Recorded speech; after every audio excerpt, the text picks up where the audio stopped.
வணக்கம். இன்றைக்கி நம்ம செடிகளுக்கான மீன் அமிலம் தயாரிக்கும் முறையும் அதனோட பயன்களையும் பற்றி பார்க்கலாம். இந்த மீன் அமிலங்கிறது செடிகளுக்கான ஒரு வளர்ச்சி ஊக்கி.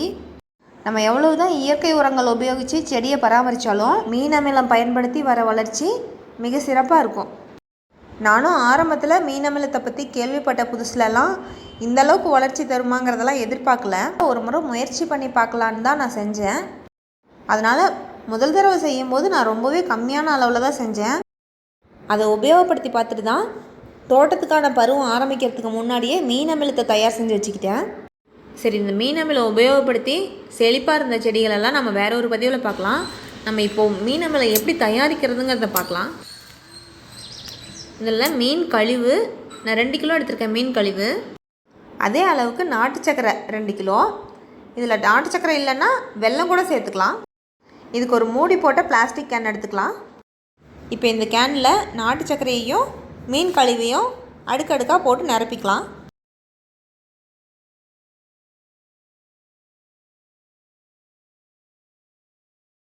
இதில் நம்ம நாட்டு சர்க்கரையும் மீன் கழிவையும் ரெண்டையும் கலந்து போட்டுக்கலாம். அவ்வளோதான். இந்த நாட்டு சர்க்கரையும் மீன் கழிவையும் அடுக்கடுக்காக கலந்து நிரப்பிட்டோம். இப்போ இந்த கேனை மூடி போட்டு மூடி வச்சிடலாம். நம்ம போட்ட அந்த லேயர்லாம் அப்படியே தனித்தனியாக தெரியுது பார்த்திங்களா? இதை போட்டு வைக்கிற அன்றைக்கி எதுவும் நம்ம கலக்க வேண்டாம். சும்மா ஒரு குலுக்கி அப்படியே வச்சிடலாம். இப்போ நம்ம பார்க்குறது போட்டு வச்சு 3ஆவது நாள். அதாவது இன்றைக்கி போட்டு வச்சோம்னா நாளைக்கு முழுசாக விட்டுட்டு அதுக்கப்புறம் நாளன்னைக்கு எடுத்து பார்த்தோம்னா இந்த மாதிரி இருக்கும். இதில் நம்ம போட்ட நாட்டு சர்க்கரையும் மீன் கழிவும் நல்லா கலந்துருக்கு. இதை நல்லா குலுக்கி விட்டுட்டு மூடி வச்சிடலாம். இதே மாதிரி ஒரு நாள் விட்டு ஒரு நாள் அதை திறந்து பார்த்து குலுக்கி விட்டு வைக்கணும். இந்த மாதிரி நம்ம ஒரு நாள் விட்டு ஒரு நாள் திறந்து பார்த்தோம்னா தான் அதுக்குள்ளே ஏதாச்சும் கெட்ட வாயுக்கள் இருந்தாலும் வெளியே வந்துடும். இப்போது இதை ஒரு 50லேருந்து 55 நாள் வரைக்கும் அப்படியே வச்சிடணும். அதாவது ஒரு நாள் விட்டு ஒரு நாள் திறந்து பார்த்து குலுக்கி விட்டு வைக்கணும். இந்த மீன் அமிலம் தயாராகிறதுக்கு குறைஞ்சது 50 நாள் ஆகும். அதிகபட்சமாக 60 நாள். ஏன் அதிகபட்சமாக 60 நாள் நான் சொன்னேன்னா, சில நாளில் நமக்கு வேலை இருந்து 50-55 நாளில் எடுக்க முடியலன்னா ஒரு நாள் 2 நாள் முன்ன பின்ன ஆனால் பிரச்சனை இல்லை. அதுக்காக தான் சொன்னேன். இப்போ இதை போட்டு வச்சு 3 நாள் தான் ஆகுது. நான் ஏற்கனவே மீன் அமிலத்துக்கு கலந்து வச்சது 52 நாள் ஆகுது. அதை எடுத்து இப்போ நம்ம வடிகட்டிக்கலாம். இந்த மீன் அமிலத்துலேருந்து எந்த ஒரு கெட்ட வாடையும் வராது. நமக்கு வாழைப்பழம் வாசனை இருக்கும் இல்லையா, அதே மாதிரி இருக்கும். நம்ம இந்த மீன் அமிலத்தை தண்ணியில் கலந்து அடித்தோம்னாவே அதனோட வாசனை ரொம்ப அருமையாக வரும். இப்போ நம்ம செஞ்சு வச்சுருந்த அந்த மீன் அமிலத்தெல்லாம் நல்லா வடிகட்டிட்டு அதில் இருக்க சக்கையெல்லாம் புழிஞ்சு எடுத்துக்கலாம். இதில் இருக்க திரவத்தை மட்டும்தான் வடிகட்டி வச்சுக்க முடியும். அதை தான் நம்ம செடிகளுக்கு உபயோகப்படுத்தணும். இதிலேருந்து சக்கையெல்லாம் புழிஞ்சு வச்சுருப்போம் இல்லையா, அதெல்லாம் வீணடிச்சிடாமல் நம்ம செடி வைக்கிறதுக்கு க்ரோ பேக்ஸ் வச்சுருப்போம் இல்லையா, அதில் மண்ணை நிறைய நப்பிடாமல் பாதி அளவுக்கு மண்ணை நிரப்பிட்டு நடுவில் இந்த சக்கையெல்லாம் போட்டுட்டு அதுக்கப்புறமா மண்ணை நிரப்பி செடி வச்சுக்கலாம். அப்படி இல்லைன்னா தரையில் ஏதாச்சும் செடி வச்சுருந்தோம்னா அதில் செடி பக்கத்துலேயே இல்லாமல் கொஞ்சம் தள்ளி அந்த சக்கையெல்லாம் போட்டு விடலாம். ஆனால் நாய் எதுவும் பறிச்சிடாதுன்னா அப்படி போடலாம். இப்போ நம்ம தயார் செஞ்சு வச்சுருக்கிற மீன் அமிலத்தை செடிகளுக்கு எப்படி உபயோகப்படுத்தலான்னு பார்க்கலாம். நம்ம செஞ்சு வச்சுருக்க இந்த திரவம் மீன் அமிலம், அதாவது ஆசிடை நம்ம நேரடியாக செடிகளுக்கு உபயோகப்படுத்த முடியாது. அதனால் தண்ணி கலந்து தான் செடிகளுக்கு அடித்து விடணும். அதுவும் 1:50 ரேஷியோ. அதாவது மீன் அமிலம் ஒரு பங்கு எடுத்துக்கிறோன்னா அதில் தண்ணி 50 பங்கு கலந்துக்கணும். இப்போ இந்த கேனில் 5 லிட்டர் தண்ணி பிடிக்கும். அதனால் நான் 100 மில்லி மீன் அமிலம் எடுத்துக்கிறேன். இதில் 100 மில்லி மீன் அமிலம் எடுத்துக்கிட்டு 5 லிட்டர் அளவுக்கு தண்ணி பிடிச்சிக்கிறதுல. இதை இந்த மாதிரி ஸ்ப்ரேயரில் தான் அடிக்கணும்னு இல்லை. ஒரு சின்ன பாட்டில் ஸ்ப்ரே இருக்கு இல்லையா, அதில் கூட கலந்து அடிக்கலாம். எந்த கேனில் கலந்து அடித்தாலுமே நம்ம கலந்துக்கிற அந்த அளவு தான் முக்கியம். 1:50 ரேஷியோ கலந்து எந்த கேனில் வேணாலும் நம்ம அடிக்கலாம். சின்ன பாட்டிலாக கூட இருக்கலாம், பெரிய கேனாக கூட இருக்கலாம். இந்த ஸ்ப்ரேயர் மேனுவல் ஆப்ரேஷனுங்கிறதுனால நாங்கள் கையில் புஷ் பண்ணி விடுறோம். கிராமத்தில் இருக்க தோட்டத்துக்கெலாம் பெரிய ஸ்ப்ரேயர், அதாவது 16 லிட்டர் பிடிக்கும். அதில் ஊற்றி அடிக்கலாம். கொஞ்சம் ரொம்ப ஸ்ப்ரெட் ஆகுது, கொஞ்சம் கம்மி. ஆனால் நமக்கு மாடியில் இருக்க தோட்டம் தானே, அதனால் இந்த 5 லிட்டரே போதுமானதாக இருக்கும். இல்லை ஒரு 10 செடி 20 செடி தான் வச்சுருக்கோன்னா அது ஒரு சின்ன 6 லிட்டர் பாட்டிலோ இல்லை 1 லிட்டர் பாட்டிலோ அதில் ஸ்ப்ரே மாதிரி இருக்கும், அதில் அடித்தோம்னாவே போதும்.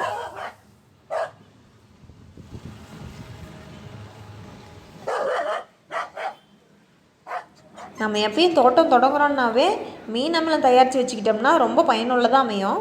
ஏன்னா ஆரம்பத்தில் நான் அந்த செடி வளர வைக்கிறதுக்கும் அதில் பூ பிடிச்சி காய் வர்றதுக்கும் ரொம்ப நிறைய வேலை செஞ்சேன்.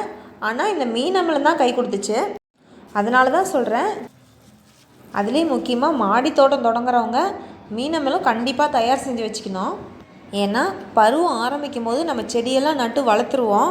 ஆனால் அது பூ வச்சு காய் பிடிக்கிற சமயத்தெல்லாம் சரியாக வரலன்னா அதில் கொஞ்சம் சிரமப்படுவோம் இல்லையா? அந்த நேரத்தில் இந்த மீன் அமிலம் இருந்துச்சுன்னா ரொம்ப மெனக்கெடாமல் அதை வச்சே நம்ம விளைச்சல் எடுத்துக்கலாம். நானும் தோட்டம் ஆரம்பித்து முதல் கட்ட பருவத்தில் சரியாக விளைச்சல்லாம் எடுக்கலை. அதுக்கப்புறமா தான் இந்த மீன் அமிலத்தை பற்றி தெரிஞ்சுக்கிட்டு முயற்சி செஞ்சு பார்த்தேன். ஆனால் சும்மா சொல்லக்கூடாது, உண்மையாகவே இந்த மீன் அமிலம் ரொம்ப நல்லா வேலை செய்யுது. நான் ஏன் மீன் அமிலத்தை பற்றி ரொம்ப இந்த அளவுக்கு சொல்கிறேன்னா, நாங்கள் அனுபவபூர்வமாக இதை செஞ்சு பார்த்து அதில் விளைச்சலை பார்த்ததுக்கப்புறமா தான் கண்டிப்பாக இது தேவைன்னு முடிவு பண்ணோம். அதனால தான் நான் மறுபடியும் சொல்கிறேன், தோட்டம் தொடங்கணும்னாவே இயற்கை உரங்கள் எவ்வளோ போட்டாலும் நமக்கு இந்த முக்கியமான மீன் அமிலம் கண்டிப்பாக தேவை. அது மட்டும் இல்லாமல் இந்த மீன் அமிலம் தயார் செய்கிறதுக்கும் பெருசாக ஒன்றும் மெனக்கடவோ இல்லை அதிகமான செலவோ தேவையில்லை. நம்ம சமையலுக்கு உபயோகப்படுத்தாத மீன் கழிவுகளை வச்சு தான் செய்கிறோம்.